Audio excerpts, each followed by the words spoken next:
My name is Ernest. I'm a certified facilitator for the work of Byron, and I've put together this presentation to support this series of podcasts I'm doing on the work. If you don't know them, you can find them here on my website, theartofbeinghuman.com. So the purpose of this presentation is to provide an overview of the mechanics of the work, not focusing on technique or on understanding what the work is, but focusing on the basic structure of the process and the elements that go into it. This means that I'm going to go through things in a very formal and structured way. But please don't take that to mean that the work is a set of rules. It isn't, so please don't try to do it right. The work is not about right and wrong. It helps to understand the grammar of the process, the structure, and the different steps, but as Byron says, the work is meditation. The structure is not the main thing. It can be helpful, but the really important thing is your willingness to get silent and inquire deeply and honestly as far into the depths of your mind as you can go. So, hoping we won't lose sight of that, let's get started. Now, the work consists of 3 parts. First, you identify your thoughts. Then you investigate those thoughts using the 4 questions, and then you turn the thoughts around and find examples of each turnaround. And in this presentation, which is part 1, I'm going to focus on the first part only, how to identify your thoughts. There are several different ways to do that. One way is that you can use lists, another way is to go looking for underlying beliefs, and a third way, which is the most straightforward and thorough, is to use a Judge Your Neighbor worksheet. And to my mind, that's also the best way to get started on your own, so that's what we'll focus on in this presentation. The starting point for a Judge Your Neighbor worksheet is that you find a specific situation. There are other ways to approach this, but especially in recent years, this has really become a focus when working with the Judge Your Neighbor worksheet. And especially when you're new to the work, in my experience, the limitations of focusing in a specific situation can be very helpful.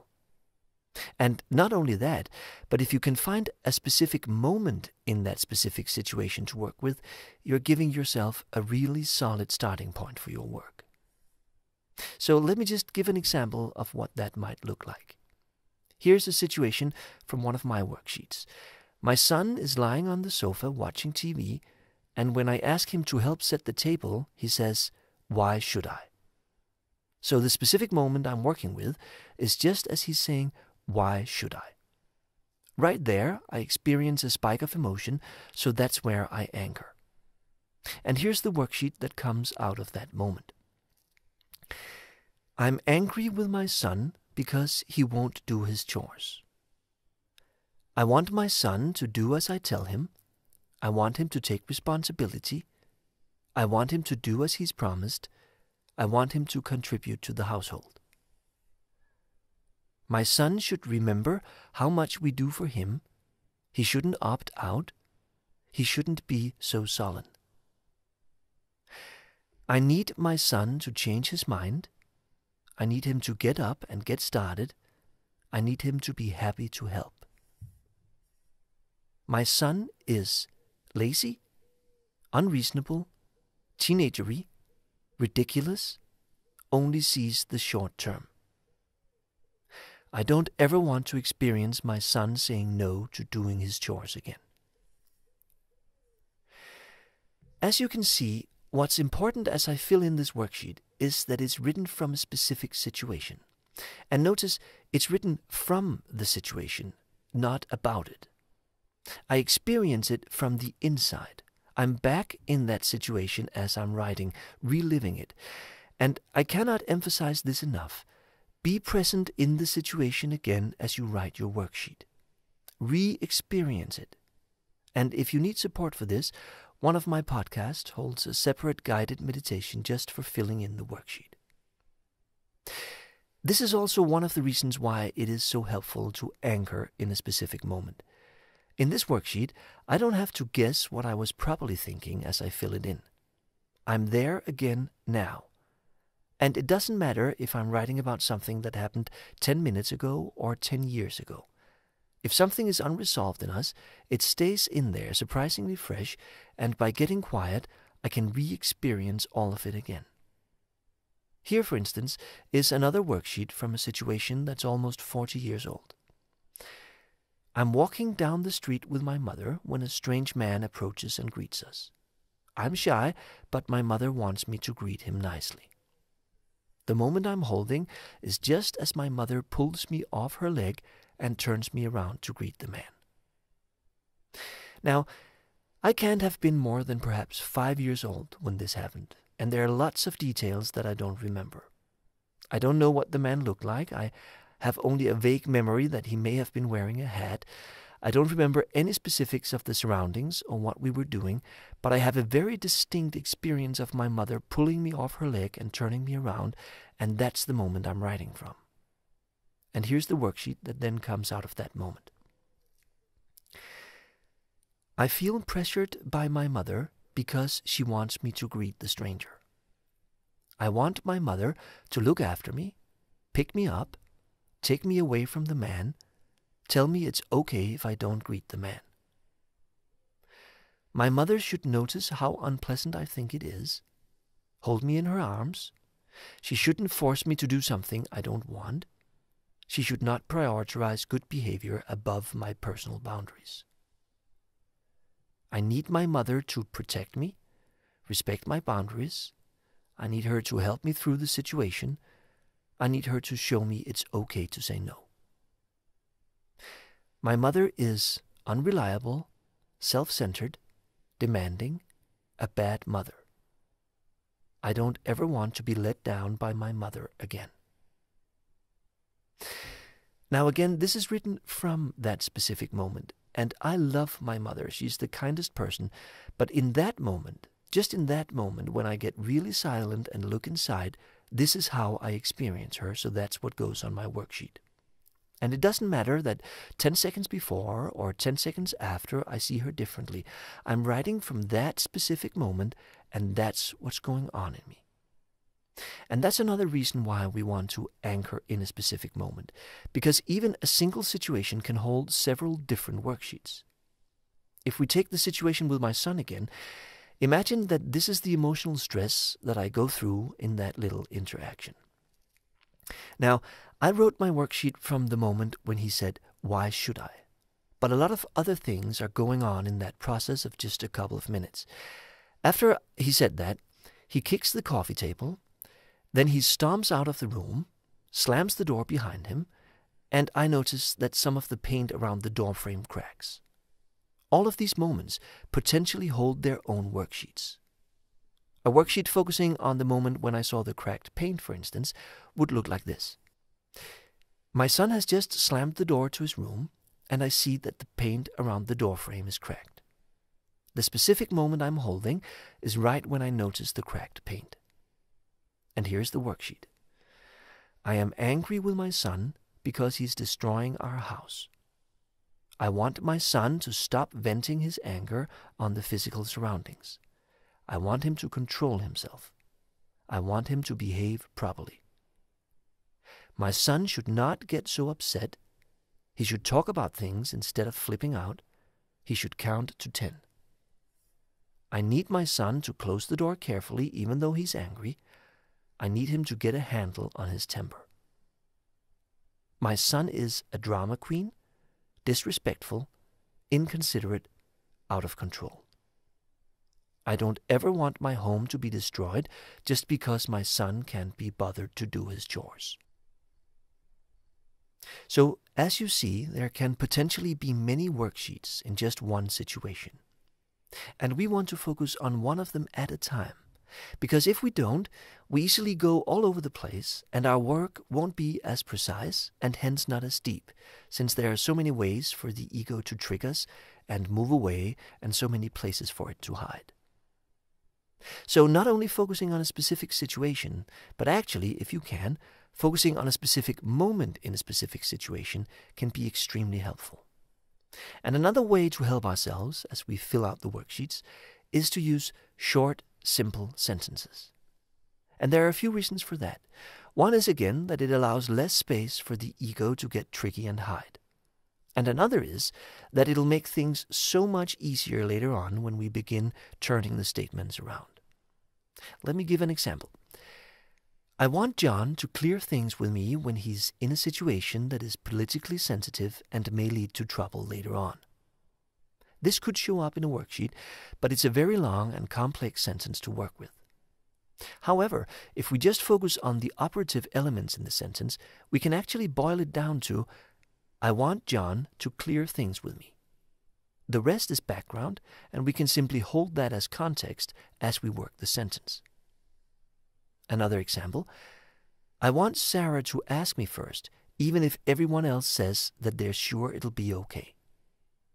Again, a sentence like this might show up, and as we prepare to work it, we can make things a lot easier for ourselves if we boil it down to its core. So take a look at it. How would you shorten this sentence? To me, it would look like this. I want Sarah to ask me first. One more example. Steve shouldn't think that just because he has more experience than the rest of us, he's the only one who knows how to do it. How would you shorten this one? For me, it would be, Steve shouldn't think he's the only one who knows how to do it. And again, we simply hold the rest as context. So, the purpose of the Judge Your Neighbor worksheet is to gather our thoughts in a specific moment into a series of manageable one-liners, which allows us to take each one-liner through the 4 questions and turnarounds one at a time.